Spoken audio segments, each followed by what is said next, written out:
Hi, I'm Peck from Inside Unmanned Systems. I'm the editor-at-large, and we're here with Nancy, and I'm going to go for it. Mendonca? Mendonca. I blew it this time. I had it right before. Sorry. And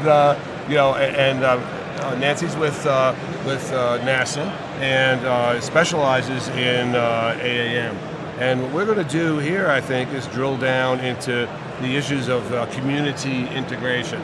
Everyone here, all these big brains at the show have all these systems and equipments, but how do you actually deploy these without the neighborhood going up for grabs? So tell us what you do, what your effort is in terms of community adoption. Okay. We've done two things to start with. We've partnered with several state departments of transportation and one city, and we're starting to look at use cases.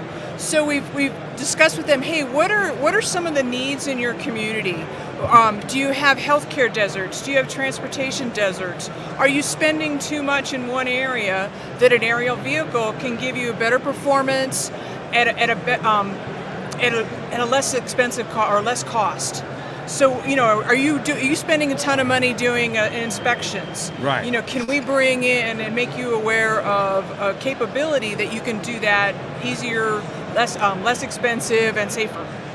Right. And so again, the resources that the actual tangible resources that you can bring to bear include what? So we have a small business innovation research program, and we encourage small businesses to apply. We do the program once a year, and we put out various topics. On the community integration piece, last year we did a topic on asking for proposals for companies to develop materials to educate local decision makers. So two companies were awarded the SBIR, and one company worked with a city in Ohio, one worked with a city in California, and one of them has gone on to a phase 2. Oh, really? So they are continuing to work with San Jose to help the city understand the capabilities of advanced air mobility and how it could benefit the local community. No, I remember when I did a big piece on AFWorks, that became the SBIR program was a big deal, and I think Easy Aerial really benefited from winning a couple of different levels of that. So what do you do about community variety? You mentioned that, San Jose, I mean, everyone bows down before Chula Vista, but, you get a community where it's just, seeing the options and maybe even is a little resistant versus a town that's pretty sophisticated. So part of it has been a challenge because we really try to focus on things that benefit multiple communities so we can have greater impact. Sure, yeah. But then we leverage like the SBIRs and talking with folks like you guys to start to be able to have the conversation both exponentially, but also to allow them to start to tailor. So each community is a little different. Right. So having somebody that is in the community and knows the community they can pull from our materials and tailor. Right. Is I mean, really valuable. you can't customize for everybody, but you can give them a baseline that they can then do their own thing. And again, these towns physically they may be different, attitudinally they may be different. Yeah, culturally. Yeah. And different problems they want to solve. That's right. I remember when I was talking to a sheriff outside of LA. They thought they were doing a homeless count, and then they wound up finding some smugglers. So you never know until you fly, I guess. Very true. So let me ask you this: I can't resist as you're here.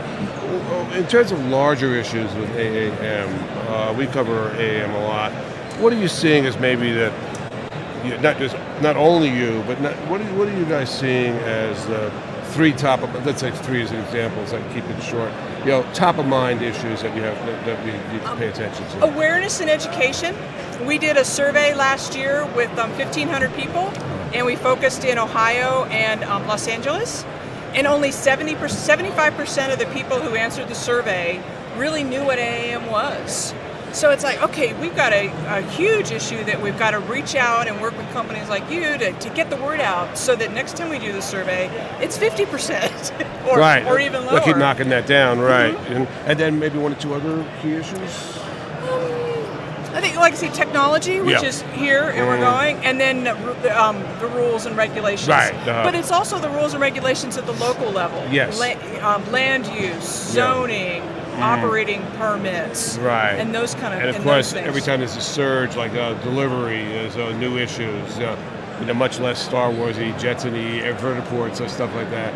Well, we're going to come back, talk, not here, but I'll be back, as they say. I want to talk to you more about No, this. definitely, love to. But meanwhile, thanks for doing this. We appreciate it. No, thanks very much. Of course. Appreciate it. All right. And yes, tell us.